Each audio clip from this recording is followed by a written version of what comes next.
Okay, it's just a small point to prove that the elites create the crisis so they can make everybody come together and globalize. So this was their plan from the get-go, to have everybody come together. It says, this is the University of Chicago press book, pressuchicago.edu. It says, along with its globalization in an age of crisis. All right, so it says, along with its painful economic costs, the financial crisis of 2008 raised concerns over the future of international policy making, as in recessions past, new policy initiatives emerged, approaches that place greater importance on protecting national interests than promoting international economic cooperation. All right? It says, and that's the point, it says promoting international economic cooperation, whether in fiscal or monetary policies, the control of currencies and capital flows, the regulation of finances, or the implementations of protectionist policies and barriers and to trade.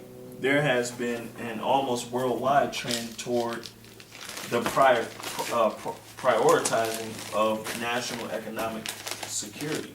But what are the underlying economic causes of this trend? And what can economic research reveal about the possible consequences? Prompted by these questions, Robert C. Fienstra and Alan M. Taylor have brought together top researchers with policymakers and practitioners whose contributions consider the ways in which the global economic order might address the challenges of globalization that have arisen over the last 2 decades and that have been intensified by the recent crisis.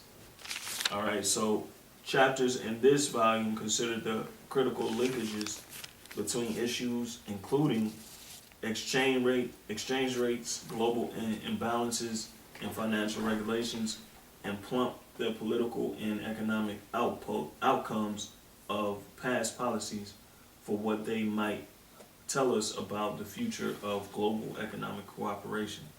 So just basically, to sum it up, the elites create the crisis so they can, like the 2008 AIG scandals, so they can come together and cooperate on a global standpoint, so they can so-called fight this the corruption. Well, they didn't say that, but they create the corruption so they can come together.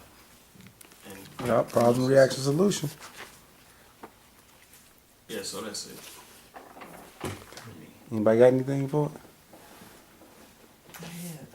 Micah 2:1 says, "Woe to them that devise iniquity and work evil upon their beds. Yeah, they all coming together doing that shit. When the morning is light, they practice it because it's in the power of their hand." Right, and y'all call it, what is it, Business Weekly. That's right.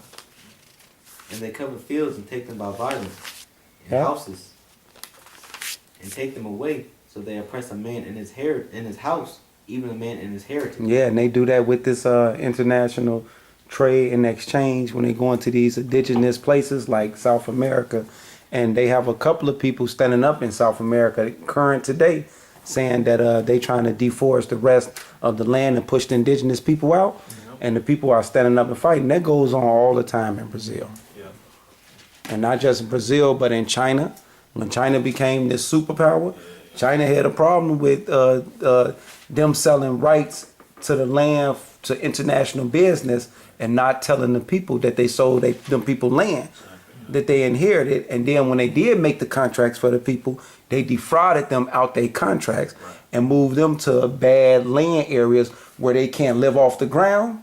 So the people said, well, how are we going to live? They did that to marginalize y'all into corporate America now. They did that on purpose. So the Chinese was even snapping about that shit. But thanks to this American globalized capitalist system that's being pushed all over the world.